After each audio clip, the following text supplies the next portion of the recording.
So as we all know, are experiencing, anti-Asian racism and xenophobia have been on the rise during this pandemic.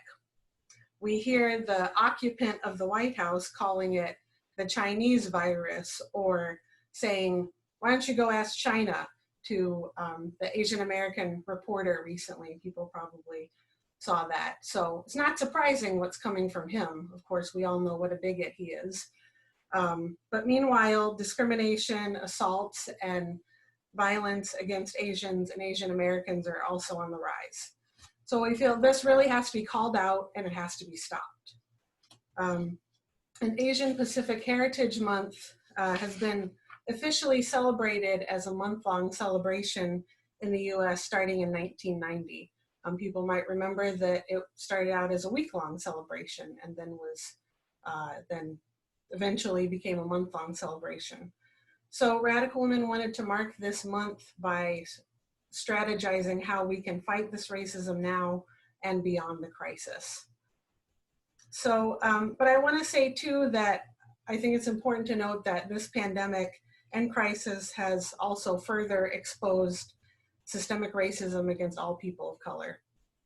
From the high infection rates in Native and Indigenous communities, while they're also trying to protect their land and resources. And it's also happening in other Black and Brown communities as well. So there's many ways that systemic racism is showing up. And so really feel we need to come together to call all of that out, stand up to it, and put an end to it once and for all. So, so that's why we are here tonight.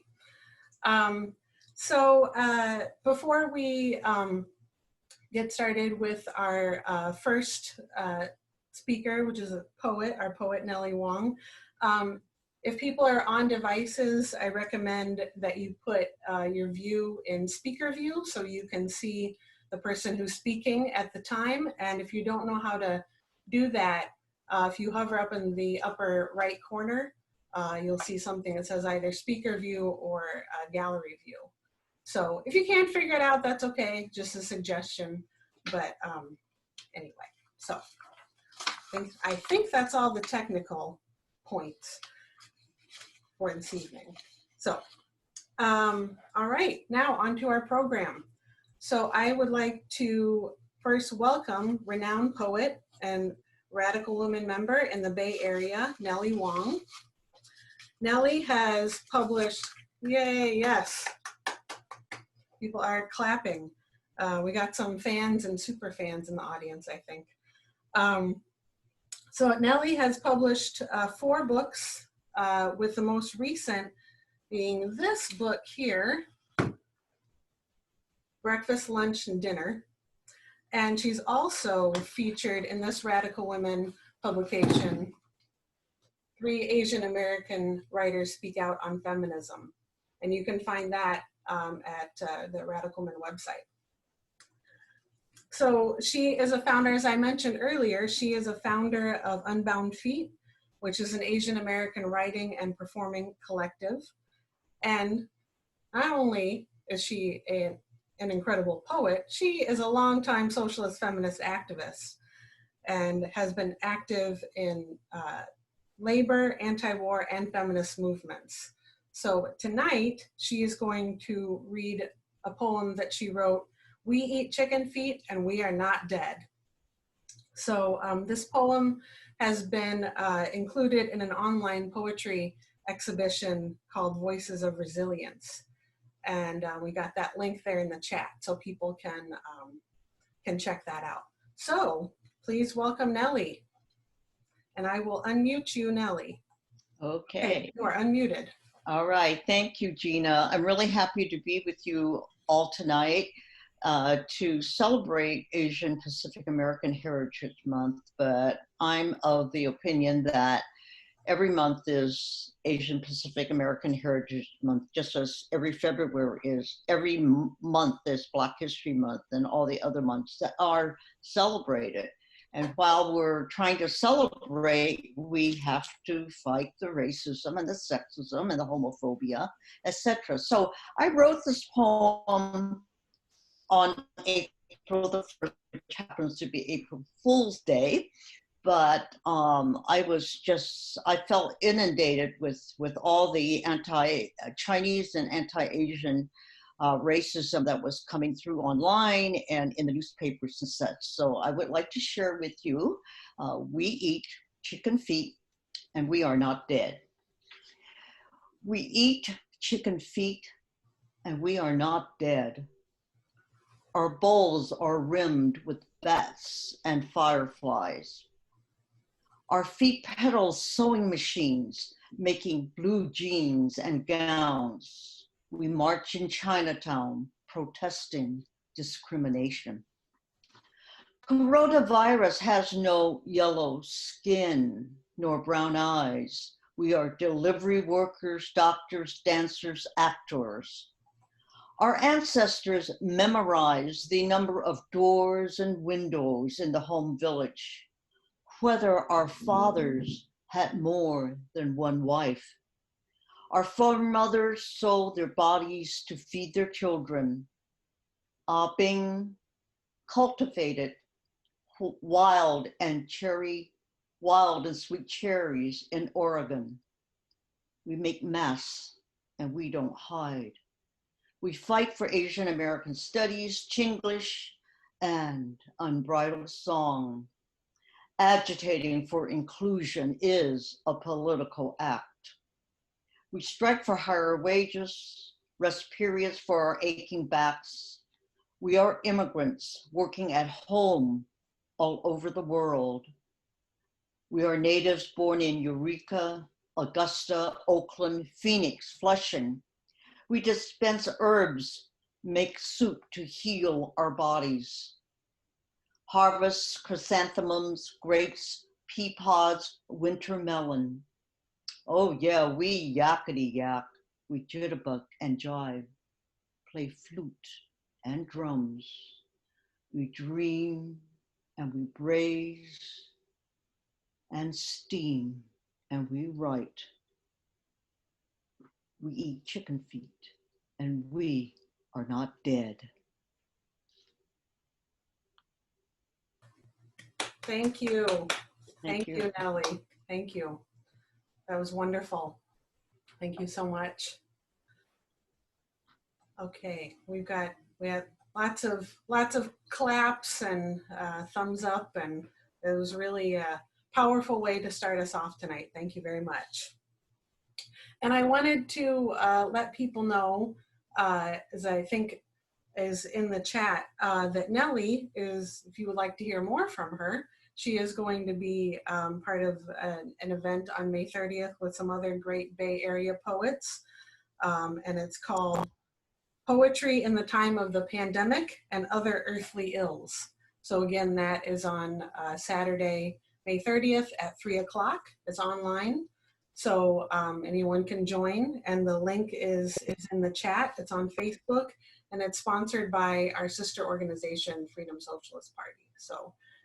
So you can join up with that and be inspired some more. All right, so I'm gonna go ahead and mute. You are now muted, Nellie. So our first speaker this evening is SOPHIA Lee. So I'd like to welcome SOPHIA. SOPHIA is, yay, yes, thank you. SOPHIA is a 1/5 generation Korean American immigrant transgender woman. She is a software developer at Microsoft, but I know the fun part of her work is being the board chair of Gender Justice League, which is a local trans rights organization here in Seattle, and is an advocate for various issues, including LGBTQ rights, immigrant rights, and feminist causes, which I know from working with SOPHIA that she is quite good at. So you can see for yourself. So welcome, SOPHIA, and you are, you are unmuted. So yay, hi. Yeah, thank you for unmuting me. And one thing I would also like to add, because I forgot to add this in my intro that I sent over, I am also a commissioner with the Seattle Women's Commission, although technically have not been confirmed yet due to reasons and coronavirus and stuff.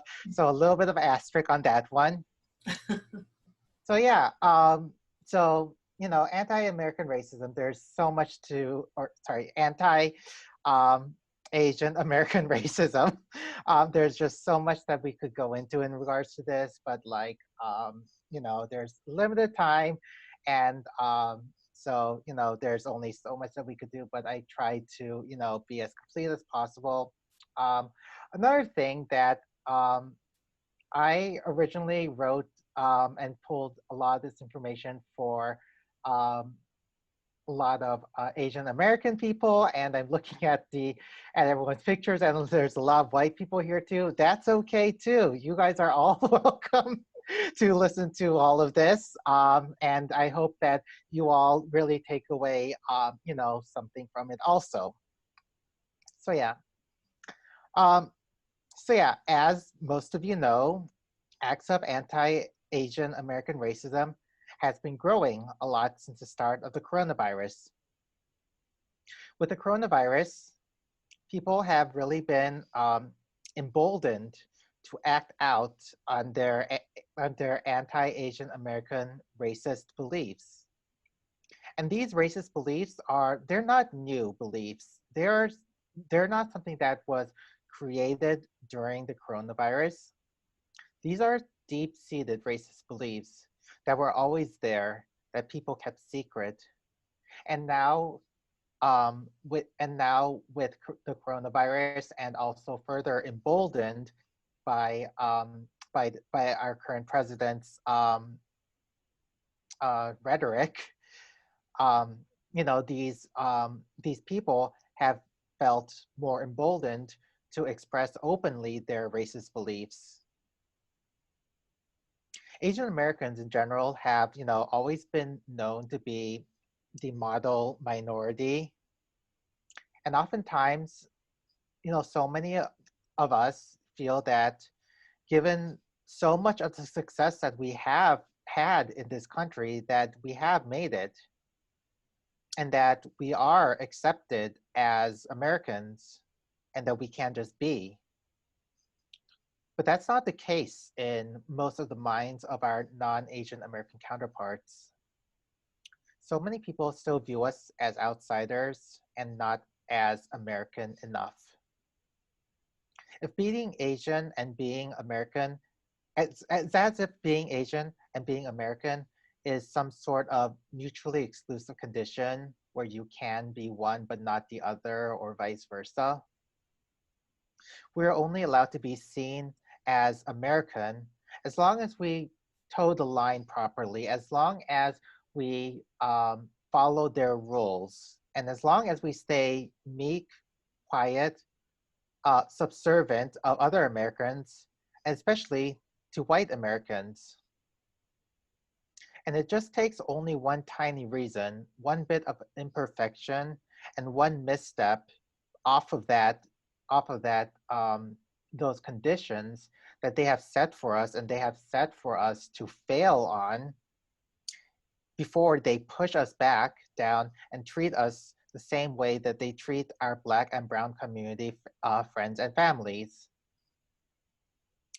And it's also important to like realize that, you know, while a lot of our situations are unique and such, and that a lot of these a lot of the anti-Asian American racism that is being directed at us is very much so real, is also very different from the racism that our Black and Brown communities face. And it's also really important that we stand beside them when we need to, and when they're in need, such as like oftentimes how so many of them stand beside us in our moment of need like this. So we're all in the same boat together. But going back, it is so important that we need to be aware that so many people think of us as not American, so that we know what we have to do to show them that we are. One of the key things that I feel is super important in doing so is to build power. And power comes in so many forms. There is political power, there's people power, there's cultural power, financial power, and so many more things like there are. And it takes all of these put together really to drive real change. And we need to take a multi-pronged approach to building this power. And it takes everyone involved to do so.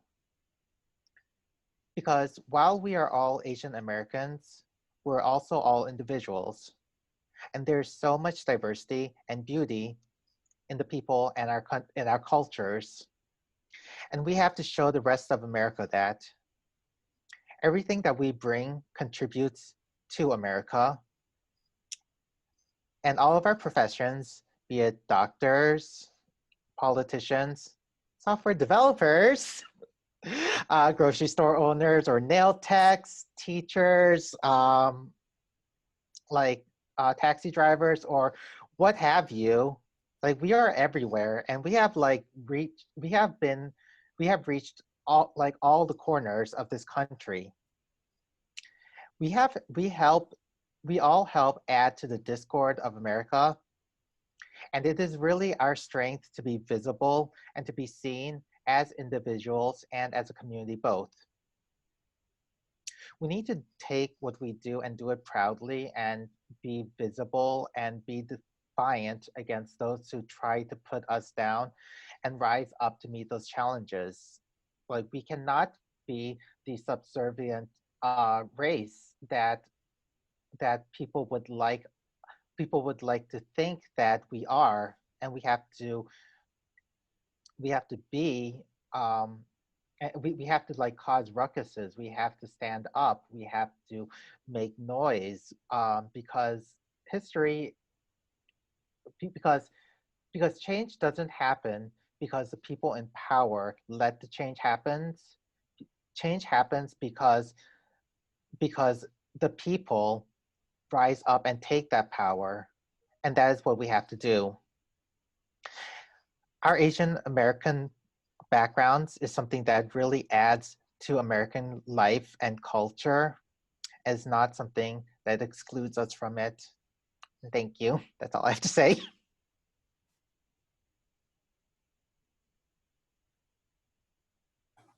Great. All right. Thank you, Sophia. Thank you. I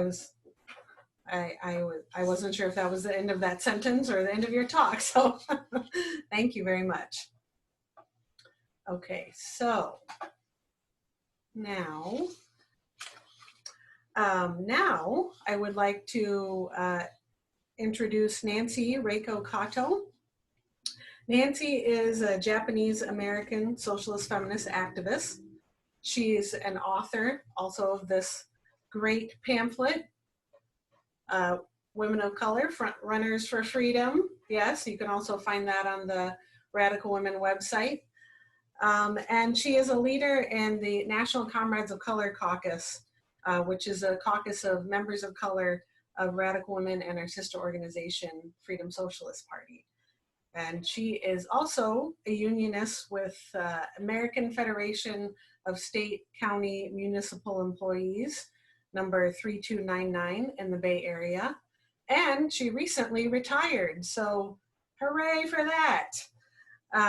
And she has spent the first, couple weeks or so of her retirement jumping right into various actions around this pandemic. So there's no grass growing under her feet. So let's welcome Nancy, and let me locate you. Yes, go ahead and applaud. Yay, thumbs up. And okay. All right, Nancy, you are unmuted. Go ahead. All right, thank you all. That's great to see everybody. And thank you, Sophia. I was also posed boys were like, oh, okay, yeah, I'm getting into this. So I'm sure during discussion, you'll have a lot more to add. So thank you though for really laying out the good foundation.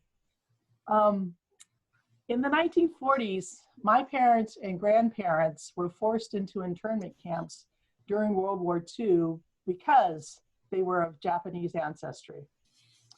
What my family and the Japanese community taught me was to stand up to any attempts to imprison or scapegoat any one group for the problems of society. Very few groups took public stands against the imprisonment of the Japanese, with the Quakers and the Socialist Workers' Party being the exceptions. So Japanese Americans want to ensure that we speak out for others in any of these types of when this scapegoating arises. In 2020, the blame game is again rearing its monstrous head. COVID-19 is a global pandemic that doesn't adhere to artificial borders.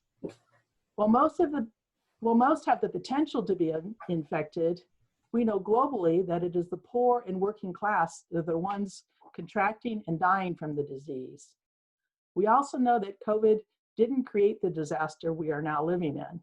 The horror facing the world is caused by capitalism and its unrelenting and unachievable goal of expanding profit at the cost of human life.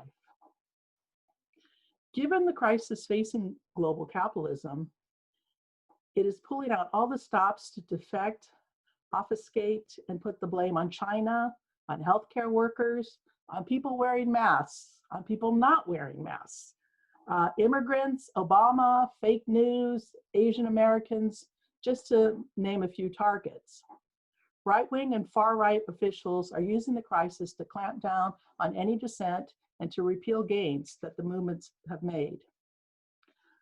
As it says in the Radical Women statement that was also put out by the Mujeres por la Libertad in Argentina and the Partido Obrero Socialista in Mexico, people can find the statement on radicalwomen.org, and it's titled COVID-19, Women on the Front Lines Against Capitalism's Deadly Failures. So to quote, says, capitalism maintains its power by pitting people against each other, bolstering privileges, and blaming scapegoats. And that's what we're facing again today. Using Asians and Asian Americans as a wedge to divide the working class along race lines has been happening for as long as we've been in the United States. There was a global depression during the 1870s to 1890s, and violence against Asians grew. The Federal Chinese Exclusion Act of 1882 was enacted, and for the first time, the immigration of a specific race group was prohibited. But prior to that law, a lesser known bill called the Page Act of 1875 specifically outlawed the immigration of Chinese women under the premise that they were prostitutes. San Francisco, my town, was notorious for allowing anti-Asian violence to ferment. The Working Man's Party of California slogan was, quote, "The Chinaman must go." And in 1862, California passed an act to protect free white labor against competition with Chinese coolie labor and discourage the immigration of Chinese into California. So it's been going on for quite a while. So we fast forward to the 1980s. Under President Reagan, the violence against Asian Americans increased due to the Buy American campaign by the big three automakers who were supported by the United Auto Workers Union. Vincent Chin was brutally beaten to death by two white auto workers who blamed Vincent for their lack of jobs instead of blaming their bosses who refused to manufacture cars that the public wanted. Adding to the horrific nature of this crime, the two were fined $3,000 and got no jail time for murdering him. However, Asian Americans mounted a massive campaign which resulted in a civil rights lawsuit settlement and much needed publicity to fuel a movement to enact the hate crime laws. This abbreviated history of racism against Asians is part of American history. Unfortunately, the history continues today as the pandemic is being used as an excuse for scapegoating, which is always employed in a crisis to blame other workers. Oftentimes it is one group that is singled out. Gays were blamed for the AIDS crisis, Muslims for 9/11. However, the ruling class has been using a cluster bomb approach by creating multiple targets. Refugees are blamed for taking jobs and then put in cages. Black and brown people are criminalized and put in prison or killed by cops. Immigrant workers are being labeled illegal and rounded up. Evangelicals are calling COVID-19 the, quote, homovirus as a weapon for their own homophobia. All of these groups, as well as others that have been targeted, have a commonality. We are all more susceptible to contracting and dying from the virus because we have the least access to healthcare, are the ones on the front lines, packing the meats, picking the fruits, caring for the sick, working in the hospitals, doing the shopping and the delivering. The absurdity that the people we know are the cause of this pandemic becomes more evident when we are the ones hit hardest from the disease. The reality is that the Navajo Nation just passed New York with the highest per capita of infections. Black and brown people are dying at disproportionate rates. The elderly and homeless are also vulnerable. In San Francisco, it's just been reported that Asian Americans have a high death rate from COVID-19. This disparity also exists to an extent throughout the state of California. I just do want to say that there's not a lot of data on that, but that's an initial report, so we should keep an eye out on that. Trump's calculated use of the racist term Chinese virus is fomenting anti-Asian violence and harassment. A recently created website reported that 1,700 incidences of verbal, physical, and discriminatory harassment in just a few months, with Asian American women being targeted almost 2.5 times more frequently than Asian American men.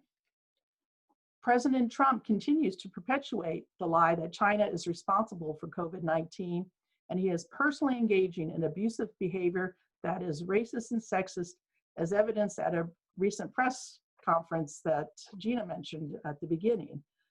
Reporter Wei Zhang's question to Trump about why he kept talking about the global competition for testing, I thought that was brilliant.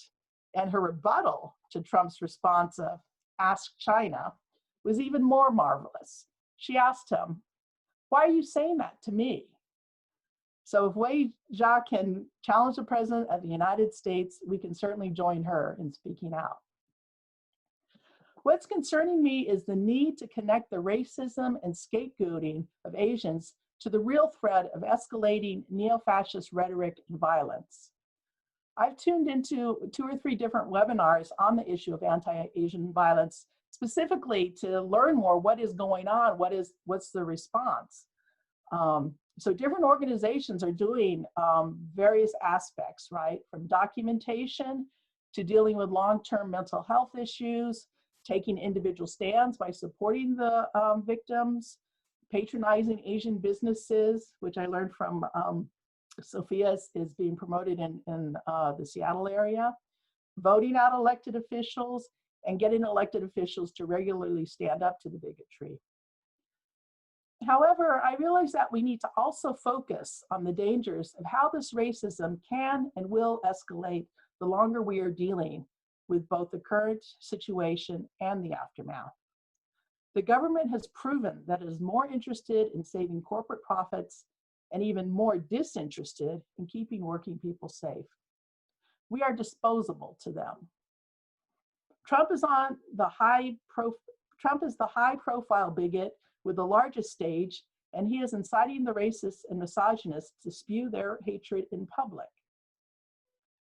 Scapegoating, racism, anti-woman hate, anti-Semitism, gay and trans bashing is on the rise and are the tactics of the fascists. I know they're trying to recruit. In my old neighborhood in San Francisco, the Patriotic Front, a known fascist group, recently hung a banner, "Reclaim America," over an overpass this week. I know that the Seattle folks have been actively organizing against the fascists over the past few years and have always outnumbered them. We need to continue this organizing and bring in more people and organizations for a united front to stop the fascists. What is desperately needed is leadership. One of the reasons why I'm a member of Radical Women is because we build women's leadership.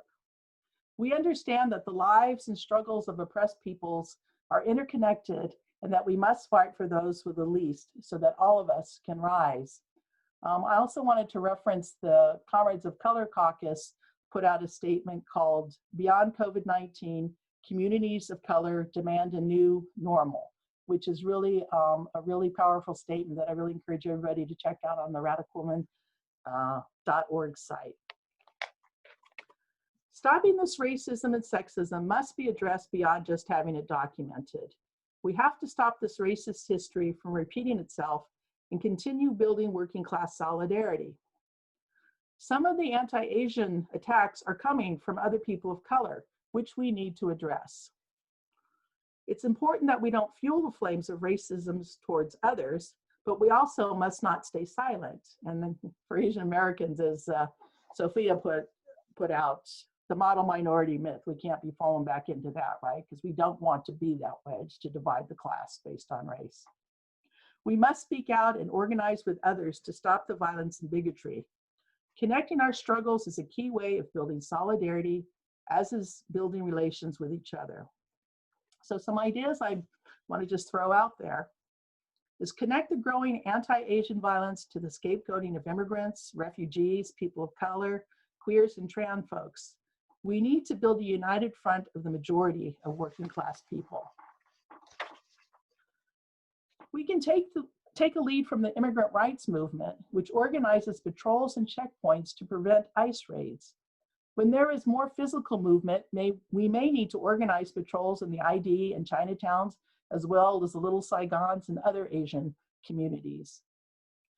We should push our unions, if we have one, or if we know folks who are in one, and especially those unions with large numbers of Asians and Asian Americans, like the hotel and hospital workers unions. We should get them and push them to organize against the violence and harassment and to take a stand.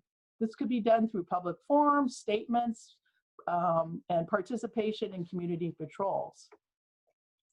And then finally, to connect the fight against anti-Asian violence and racism to the growing neo-fascist tide, participate in united fronts against fascists.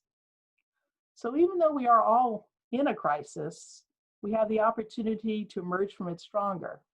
History has proven that we are resilient, tenacious, and capable of creating massive change. So let's take full advantage of this at this time. Thank you. All right, thank you, Nancy. I don't know if you can see, but there's claps and thumbs up for you too. So yeah, so thank you very much. And so I wanna thank Nelly, our poet, Sophia, and Nancy, all of our speakers this evening. That was a really great combination of things. So I look forward to having more discussion here. So, so before we get into the discussion part of the evening, I wanted to highlight. There's a local Seattle artist, Chinese American artist, Moni Chao, who had hoped to be part of this event tonight and was very excited about it, and had something urgent come up, so she couldn't. But I wanted to share, I don't know if everyone would have seen some posters that she had created. Let me get myself back to the screen here. Hopefully everyone can see this. It says Chinatown, Filipino Town, Japantown, Little Saigon, we're all built on resilience. We will survive this too. And it's I think it's a very good visible way. She created these posters specifically in response to what Nancy was talking about, referencing that there were white nationalist stickers that were put up around the International District here in Seattle. And Moni created these posters as a visible counter to that, but also, you know, her work brings out the, you know, talks about the larger issues of racism and the importance of Chinatowns in various cities across the US. So, so I'll put, let's see, there's a link to her work in the chat. And she really, you know, encourages people to download that, post it, put it up in, you know, in your room, your office, your window, just to, you know, send that message of resiliency and solidarity out. So I just wanted to share that. And she was particularly excited to hear the recording, because as she said to me, I really want to learn from all of these speakers tonight. So I know she'll be very glad to get a copy of this program.